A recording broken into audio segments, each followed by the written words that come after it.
जय श्रीराम पिला माने एम क्लासेस को आपन को स्वागत मु मिहिर देखंतु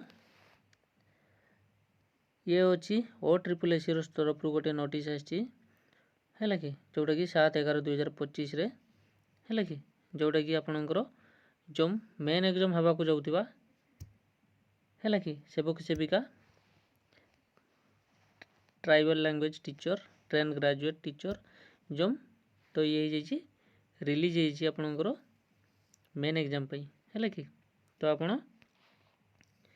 संगे संगे जाई आपनकर जो एडमिशन लेटर टी डाउनलोड कर नियंतु हैला कि एडी देखंतु देइछि release of admission letter of for main examination for the post of Sevak Sevika and tribal language teacher TLT train graduate teacher TGT arts train graduate teacher TGT science PCM and train graduate teacher TGT science GBZ on CBRT mode हैला कि computer base रे होबो आपनकर main exam टी तो candidate are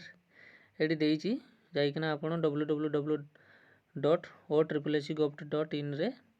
आपण login करिकना आपनकर जो यूजर आईडी एंड पासवर्ड देई आपनकर कोडी सेंटर पडिछि डाउनलोड करिकना देखि परिबे हैला कि तो आउ डेरी न करी आपनकर प्रिपरेशन जोरसर चलाउंतु हैला कि मेन एग्जाम पई जोरसर प्रिपरेशन चलांतु ठीक अछि धन्यवाद थैंक यू।